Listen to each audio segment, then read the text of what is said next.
Good evening, and welcome to the 2021 Four Freedoms Awards. I am Anna Eleanor Roosevelt, and I am the board chair of the Roosevelt Institute. I want to thank all of our supporters and everyone joining us tonight. It promises to be a wonderful evening.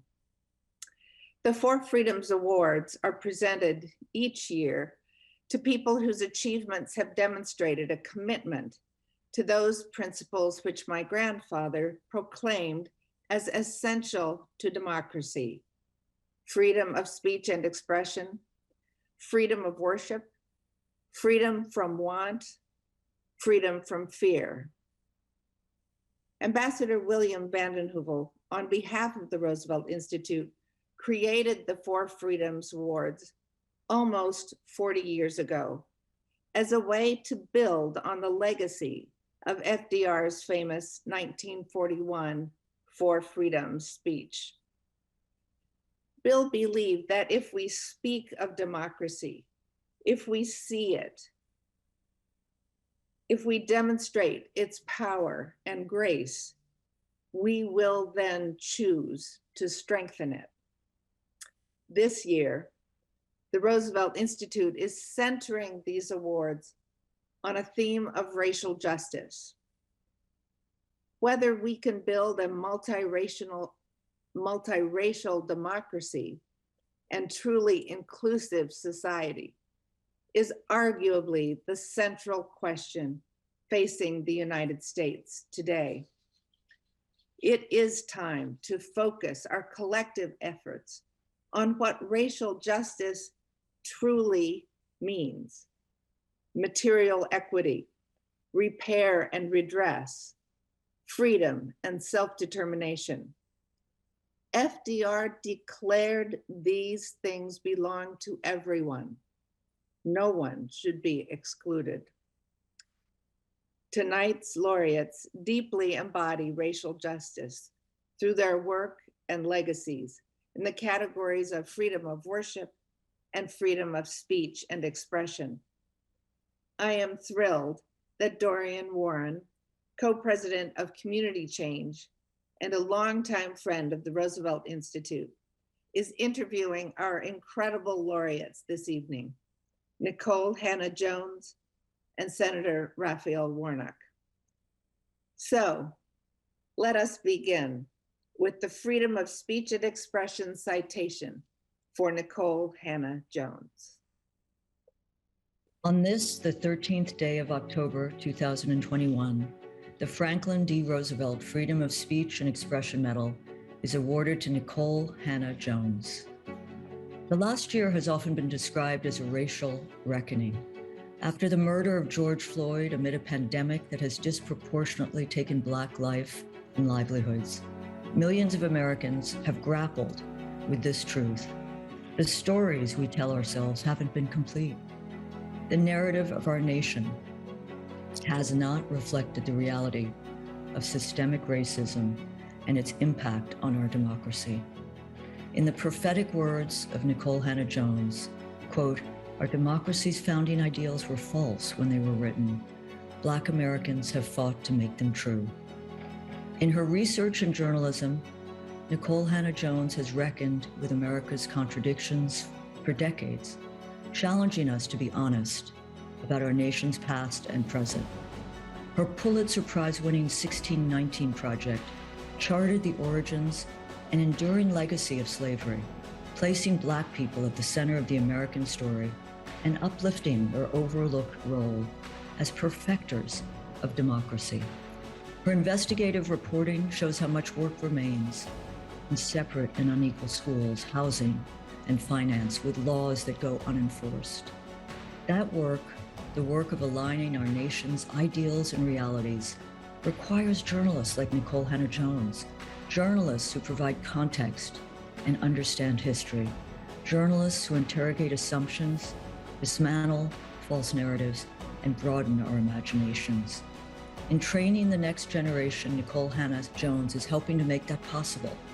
As co-founder of the Ida B. Wells Society for Investigative Reporting, and as the inaugural Night Share on Race and Reporting, at Howard University.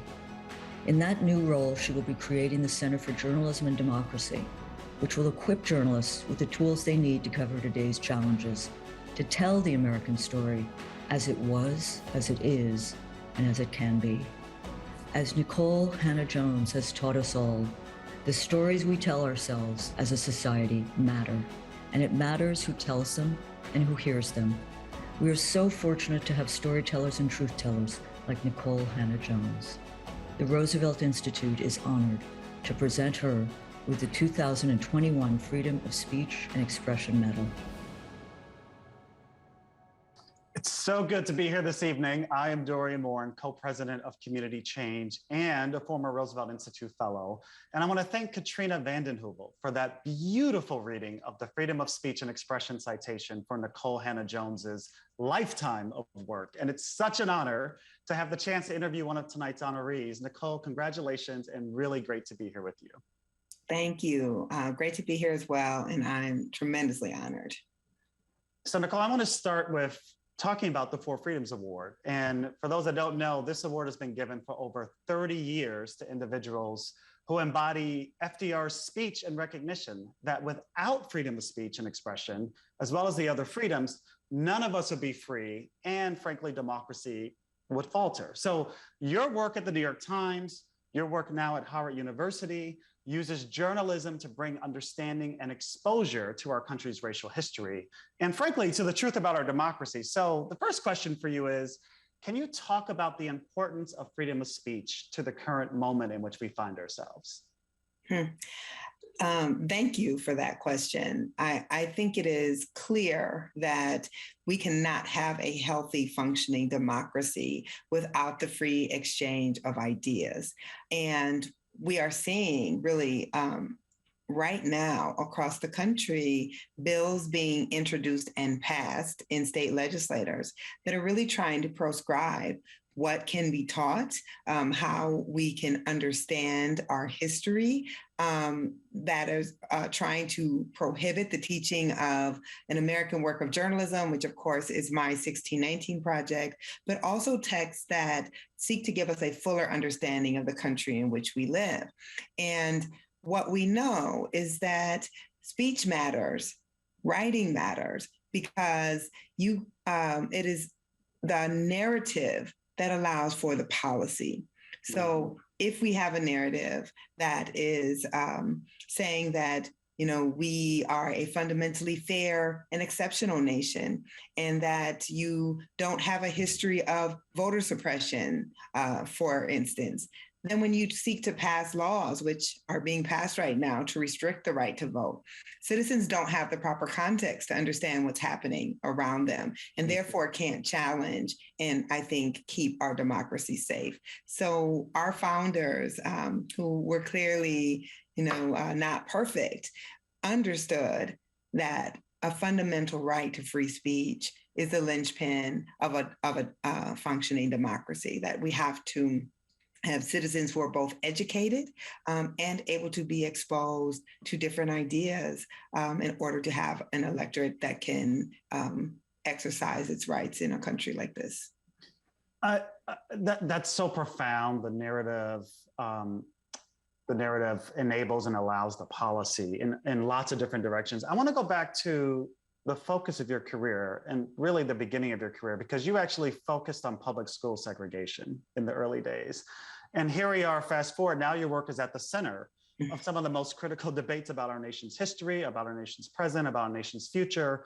And you are literally changing how history is understood. So this question is more about, how does it feel, frankly, to see the impact of your work in real time, both the 3, 5, 10 steps forward, but also the attempts at 2, 3, 5 steps backward? This is a very surreal moment for me in many ways. Every journalist, of course, gets into journalism because you hope that your work will have an impact on your society. Journalism is a field of people who believe that to have a functioning democracy, power must be held accountable, that we have to be able to expose the way the power is wielded against the vulnerable. And we get into this profession because we we believe that it matters, that an informed citizenry matters. So in some ways, of course, it is beautiful and amazing that my work is being discussed in this way, that my work is having impact in our society. But it's also very frightening that we are seeing the type of organized opposition against my work and efforts to also really discredit me as a journalist. It speaks to the tension of free speech, of course, in any country. But to become in some ways a symbol, whether a symbol of someone whose work people admire, or a symbol of someone who is, for many people whose beliefs are reviled, is a strange thing for a journalist, because we get into journalism to tell other people's stories and not to become the story. But I see, I guess, all of it really as a testament to journalism and the power of the written word. Can I ask a quick follow-up here? And it's more on a human level of how are you doing and how are you holding up? I mean, you are a target of the opposition very publicly in a way that most of us watching right now are not. So just how do you maintain your resilience, I think is the question, in the midst of being put out there as a villain for something that, in terms of this award, in terms of freedom of speech, how do you stay hopeful and resilient being a target? You know, the answer would depend on the day. Some days better than others. Right now, I'm in a great space. I'm speaking to you from Howard University, where I'm here to found the Center for Journalism and Democracy. I have the 1619 book coming out in November, and so I am understanding my purpose, and I feel I am living in my purpose. And I have used the attacks to really motivate my work and to help me make decisions about what I should be doing with my life. So I would not be being truthful if I haven't said that there haven't been some very dark and difficult days. But right now, I just feel like I'm in a great space. I know where the attacks are coming from. There are people who fear the work that I'm doing. They fear an electorate that actually is able to make the connections between the inequality we see today and the history that built it. And if there wasn't a fear that Americans were embracing this work and having their eyes opened by these ideas, then the attacks would not be, so substantial. So even the attacks are a testimony, I think, to the power of the journalism that I'm trying to do. And today's a good day. I want to say amen to that. And also turn to the Roosevelts for a minute. So as you well know, Franklin and Eleanor Roosevelt's legacy on civil rights was tumultuous. That's an understatement. And in one of your articles for the New York Times, you write about their enduring legacy, the enduring legacy of Roosevelt, President Roosevelt's compromise with white Southerners in Congress to pass the New Deal, resulting in, as we know, a New Deal that discriminated against Black citizens. So by centering racial equity in this year's 4 Freedom Awards, I have to say the Roosevelt Institute is aiming to address and acknowledge this legacy. So the question to you is, what do repair and redress look like? And what is the role of public institutions in developing an informed and educated citizenry and realizing an actual functioning democracy? Yes, I think that's such an important question. And I do think because of the legacy of the Roosevelt, what the Institute is doing is very critical, because what it shows is that it is healthy to acknowledge this past. The past happened, right? The ugly things in the past happened. Whether we acknowledge them or not, they occurred. And whether we acknowledge them or not, they are shaping the society that we live in. And I think what the Institute is doing is showing an example that it doesn't have to be destructive to the organizations, to our institutions, to acknowledge the truth about that upon which they were built. And in fact, if you're willing to make that acknowledgement, then you can do things to repair the harm. You don't have to be hostage to the past. So when I think about what can, places like the Roosevelt Institute and society in general, public institutions do, is one, we have to have an honest accounting of what happened. And then we have to make restitution. We must make repair. I know some of the work that you all are supporting is around the issue of reparations. It is around saying, acknowledging the harm is not enough. We have to actually try to restore that which was taken. And I would certainly like to see more philanthropical organizations, more think tanks, and more public institutions treat reparations as a legitimate public policy issue and take it as from something that's been treated as on the fringe, something that serious people didn't debate and discuss and push for, and actually show that it is a sound and just policy that needs to be taken seriously. Philanthropy, think tanks, public institutions, I hope you are listening carefully to Nikole Hannah-Jones. So 2 more questions, Nikole. Your work is about the freedom to uncover and tell a new, truer history. And at the Roosevelt Institute, both in a book that I co-authored, actually, The Hidden Rules of Race, but also in the Institute's work on racial liberalism, it focuses on history as a catalyst for change. And so the question to you is, why is the freedom to tell that new history important? And how do you see it transforming our understanding of history? So the freedom to tell that history is important because it gets us to the truth. We cannot seek to be a just and free society if we are in denial about the architecture that built the society that we're in. Again, one of the reasons I think that my work has been so attacked is it was allowing people to put these facts together, right? To make the connection between these policies of the past and what we're seeing happening today. And if you understand that this inequality has been created, that it's institutional and not just about individuals, then you understand that it can be dismantled and that it can also be, policy, government, resources can be used to actually bring about equality. And I think certain, people in our society benefit from us not making those historical connections to our present. And it matters because, again, it will drive the decisions that we make in the future.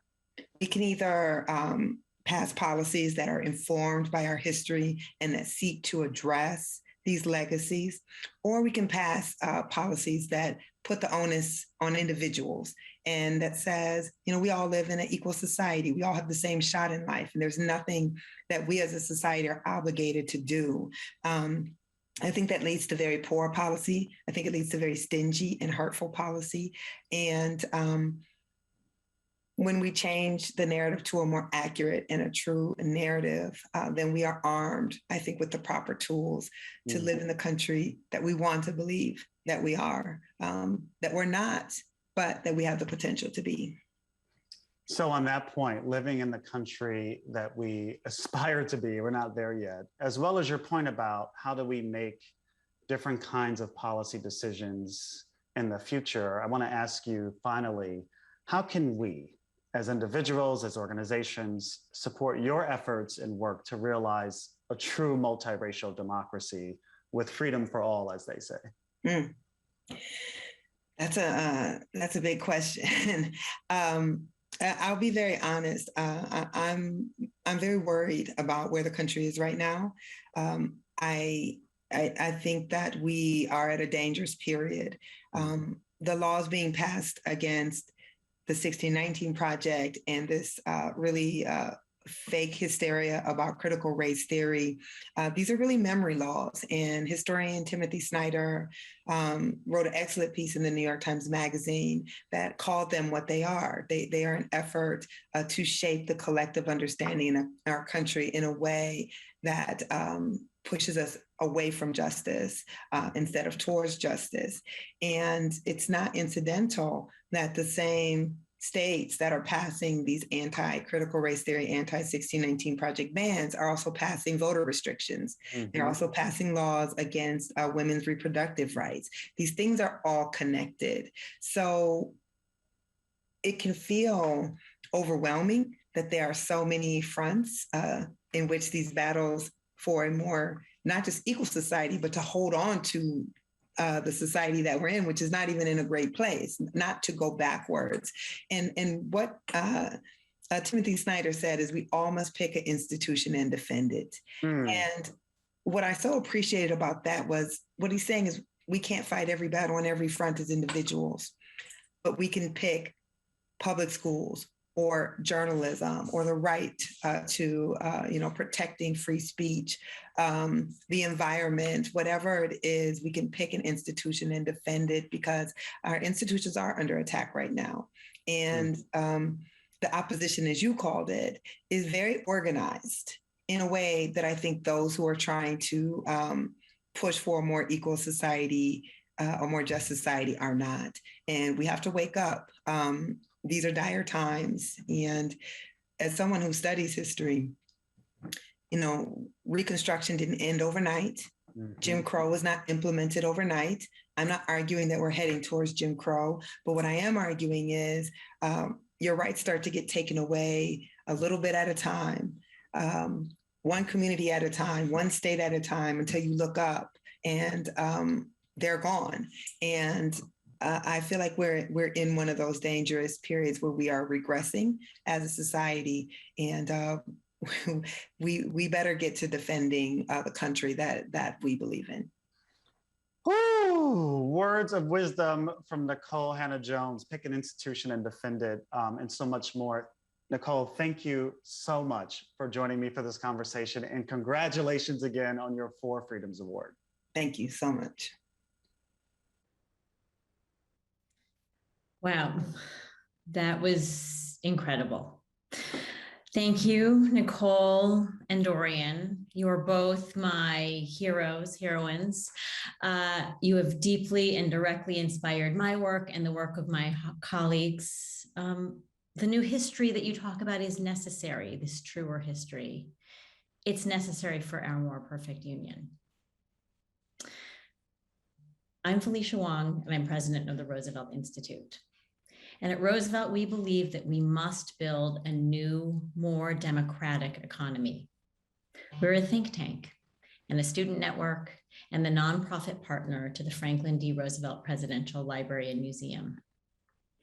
We focus on corporate power and public power, on labor and wages, and on the economics of race and gender inequality. And every year we take the time to honor American heroes like Nikole Hannah-Jones, whose lifetime of work and effort deserves recognition.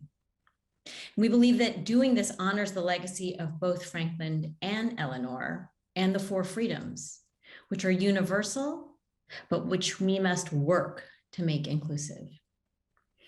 Our mission is to make true what FDR said: necessitous men are not free men.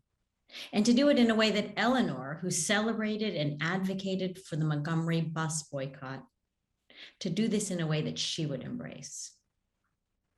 If you'd like to make a contribution tonight to support our work, the work of the Institute and the work of the library, you can do so by clicking the button above the video player on your screen. And if you're on Facebook Live, you can look in the chat.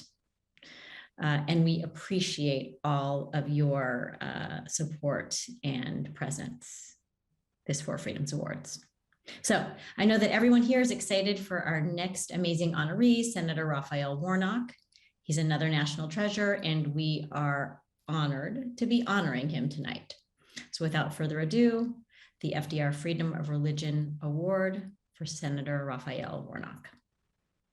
On this, the 13th day of October 2021, the Franklin D. Roosevelt Freedom of Worship Medal is awarded to Senator Raphael Warnock. We all remember January 6, 2021, as the day our nation endured a violent insurrection at the U.S. Capitol, an assault on our government and the principles of multiracial democracy. But hours earlier, another historic moment had already taken place. Our honoree and my friend and brother, the Reverend Dr. Raphael Warnock, was declared the first Black senator in Georgia's history. Senator Warnock says he knows that the improbable journey that led him to that historic moment could only happen in America. He occupies a Senate seat once held by segregationists, and says what he loves about America is that there's always a path forward to make it better. Senator Warnock's life is rooted in his upbringing. Born the 11th of 12 children to Pentecostal preachers, he grew up in public housing in Savannah, Georgia, and aspired to lead from the pulpit like his hero, Dr. Martin Luther King Jr. Senator Warnock now serves as senior pastor of Dr. King's Ebenezer Baptist Church, also known as America's Freedom Church, where Congressman John Lewis worshiped. Senator Warnock is carrying the legacy of generations of Black spiritual leaders who have fought for justice in the South and in the country. We have stood together, he and I, in the fight against voter suppression, and Senator Warnock's dedication and leadership in this fight, from leading a freedom caravan to protect the voting rights of Hurricane Katrina evacuees, to his work with the New Georgia Project, fighting the criminalization of voter registration, has transformed the South, culminating in the historic results of the 2020 election. Senator Warnock's righteous civil disobedience also stands as an example for us all. His arrest in 2014 and again in 2017, as we prayerfully pressured legislators to expand Medicaid and health care, speak to the way his faith guides his service to his community and now to his country.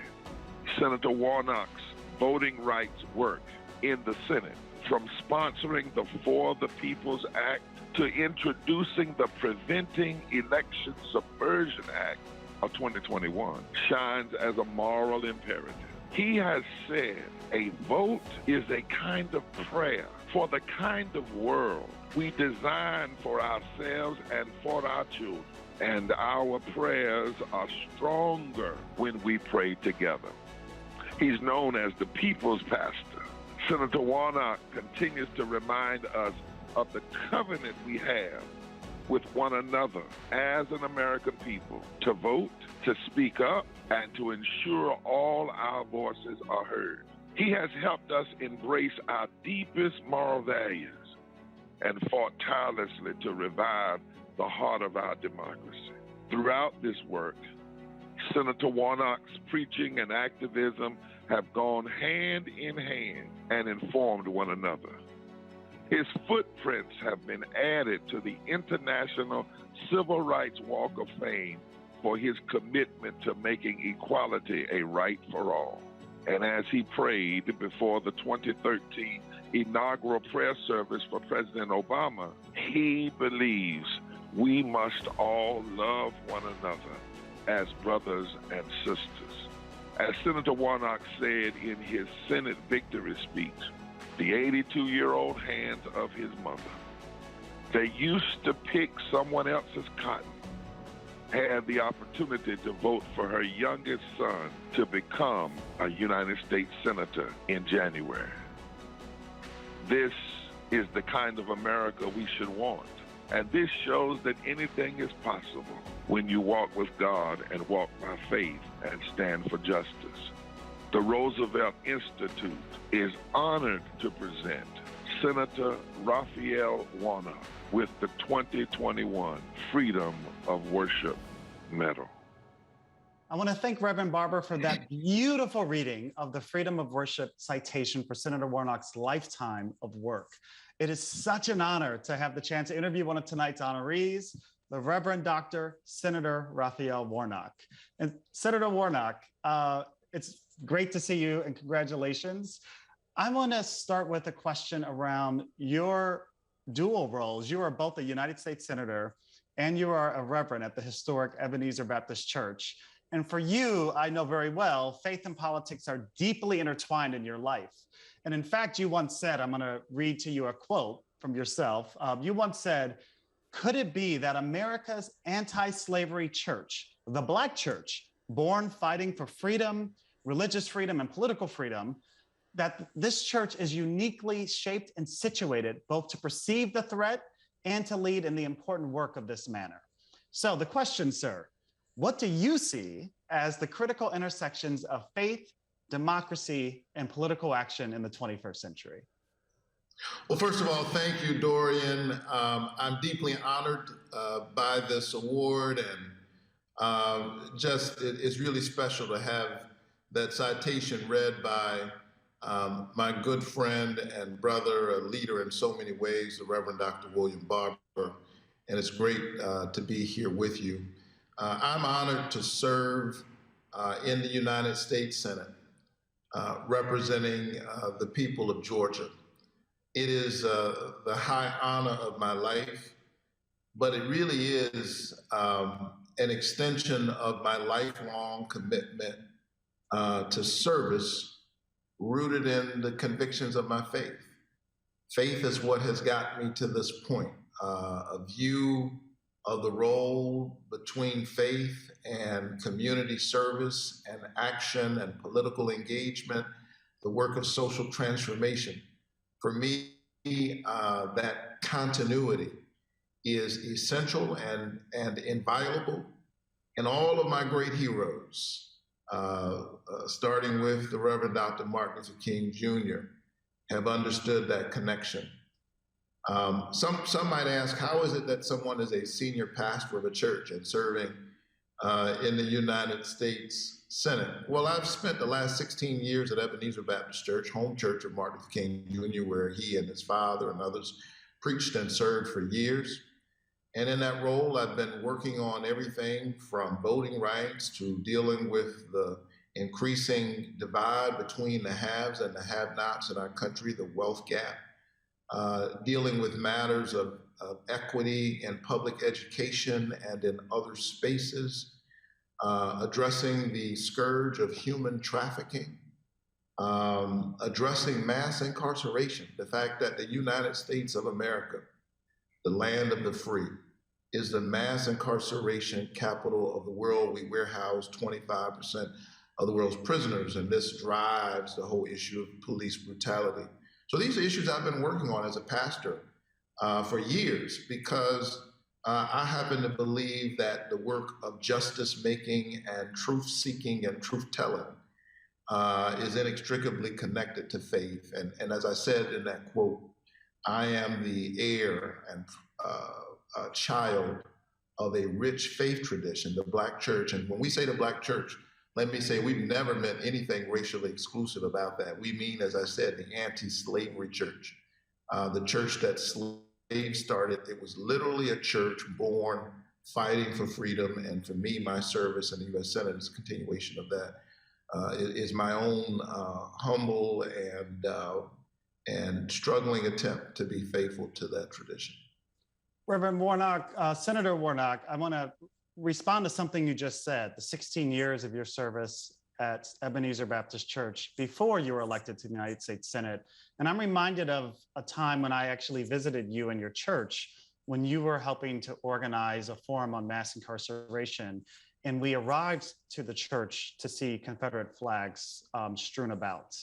And I say that, I want to raise that memory because today we are seeing so much more intolerance, so much more religious evangelism, promoting culture wars, promoting intolerance and hate that create division. And so my question to you as Reverend Warnock, but also as Senator Warnock and Dr. Warnock, how can the faith community help to bring our communities together in this moment and reduce these divides? Yeah. Well, thank you so much, Dorian. And I remember that day very well. And to further flesh out some of the context for folks who are hearing about this probably for the first time, this was literally weeks after the vicious and murderous assault on Bible study attendees at a church in Charleston, where folks had gathered in a church that has a history of social engagement going back to the era of slavery. And they invited and welcomed gladly with open arms a stranger of a different race, but for them, that was just a brother. And he sat there with them, and we know the rest of that sad and tragic story. Shot and killed each and every person in that church that night.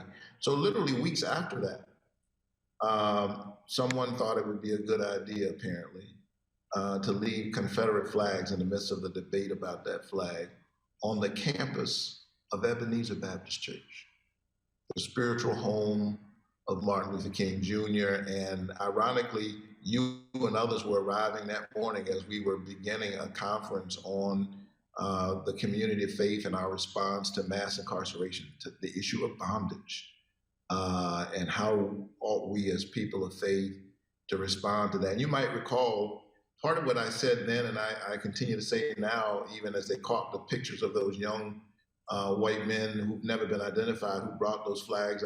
They came to the right place, they just had the wrong message. And it's our job as people of faith to get the message right. There is a lot of hate and bigotry in our country right now, as you point out. And I think that the faith community has a particular obligation to bear witness to the highest and the best. Slavery would not have lasted so long were it not for the church. That's something, it's a sad statement for me to make as a pastor, as a leader of the Christian church, but I believe it. Slavery would not have lasted so long were it not for the support and the enabling of the church and the kind of theology that either doesn't engage with the issues in the public square, or in many ways a theology that supports ideologies of domination. And so we've got to stand up, whether we're talking about racism or sexism and misogyny or homophobia and transphobia, other forms of xenophobia. The church or communities of faith have a unique obligation to bear witness, to deal with the issue of voting rights right now going on in our country. I think about Martin Luther King Jr. and Rabbi Abraham Joshua Heschel marching together, fighting for voting rights. And Rabbi Heschel, when he marched alongside Dr. King, he said he felt like his feet were praying. And that's what we need in this moment. We need people who pray not only with their lips, but with their legs, whose faith spurs them into action, and creates a kind of coalition of conscience with people across faith traditions, because God is known by many names, worshiped in many houses, and with other people who claim no particular faith tradition, but are people of moral courage. That's the kind of grand and broad coalition we need right now to save the soul of our country and of our democracy. To your point of bearing witness, to your point about faith leading one into action, I want to ask you a personal question. Because as we reflect on racial equity, racial justice, and the role of faith and religious institutions, the role they've played in movements for justice, can you talk to us about your reflections on addressing racial injustice and your path to becoming a United States Senator? It's second nature for me. You know, when I came to Ebenezer Church, I came in October 2005. We're getting ready to celebrate my 16th anniversary as pastor and people in that church. I came in the fall of 2005. You will recall that just a couple months before that, New Orleans and the folks in the Gulf were hit by a terrible Hurricane Katrina. And it brought into sharp focus long-standing disparities in a way that this pandemic has done, this COVID-19 pandemic, so that folks who were already marginalized suffered even more. And we saw those terrible images of the folks in the old Ninth Ward who were literally trapped at the bottom because for years they'd been trapped at the bottom.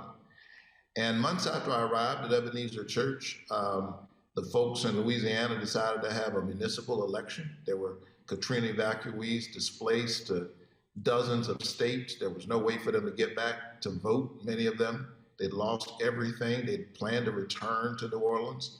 Ironically, at the same time, we were boasting as a country, or at least our leadership at the time, that they brought democracy to Iraq. And I thought to myself, if democracy is good in Iraq, we ought to try it in Louisiana. Meanwhile, there was no way for these folks to get back to their city to vote. So we organized something in the Ebenezer Church called the Freedom Caravan. I simply announced that if you were from New Orleans and you were living in Atlanta, Ebenezer Church, the spiritual home of Martin Luther King Jr., will take you back to vote. I didn't know how we were going to raise the money to do that, but I just decided we were going to do it. And my leaders at the church dug in with us, and we organized the Freedom Caravan, took those folks back to New Orleans so that they could exercise their basic constitutional right to vote. Of course, there was a runoff, and so we had to do it again.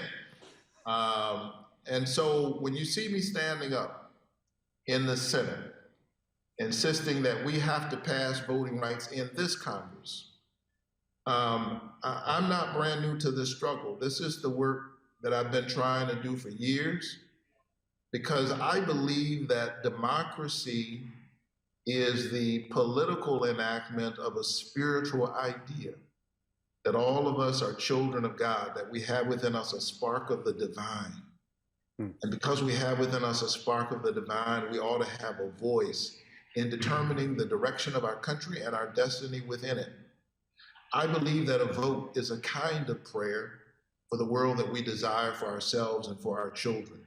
And so while there's a range of issues that we've got to deal with in this moment, I have been very clear as I've engaged my colleagues here in the Senate that the most important thing we can do right now is to pass voting rights. Because the way you get universal health care, the way you deal with the healthcare coverage gap, the way you get to expand the child tax credit, which we did in the American Rescue Plan, and the experts say it will cut child poverty in half.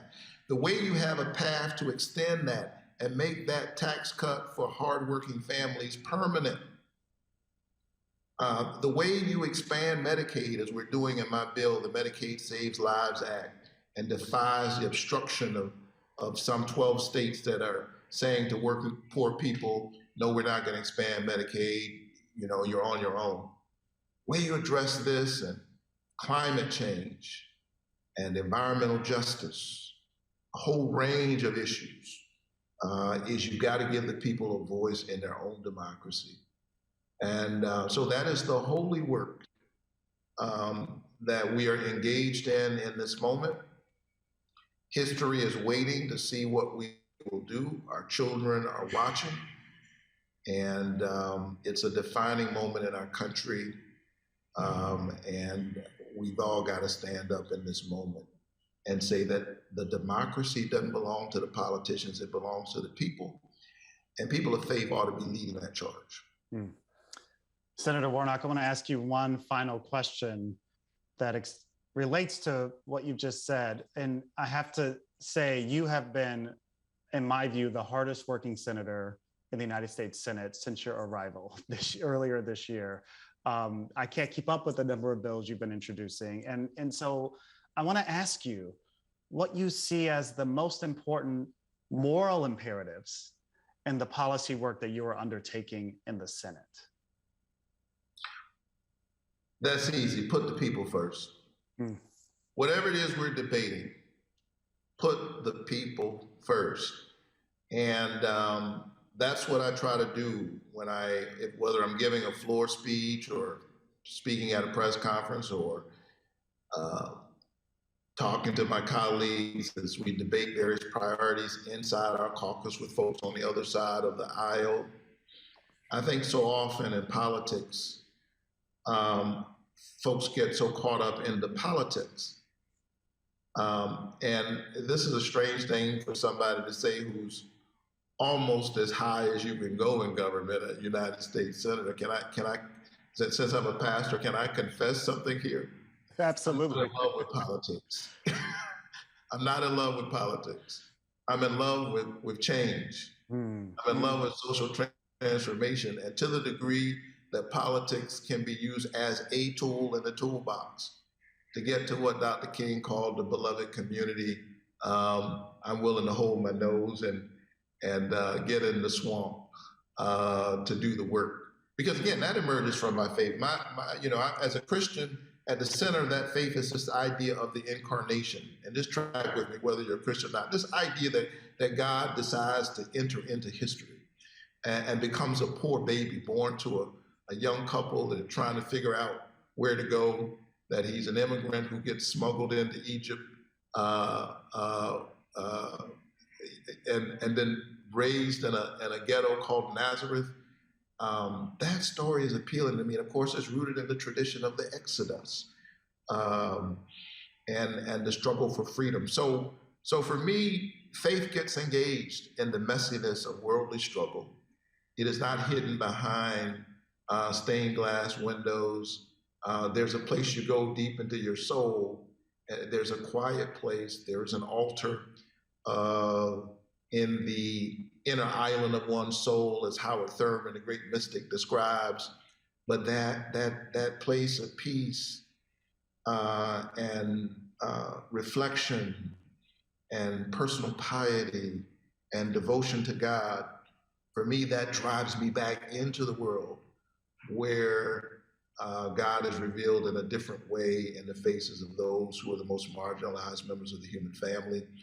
And what I seek to do as a pastor in the Senate is to place them, the people who have no lobbyists, the people who have no wealth, the folks that powerful people could ignore if they choose to. And scripture tells us over and over again, as it lifts up orphans and widows and poor people, yeah, you probably could step over them, but you shouldn't. God warns us not to do that.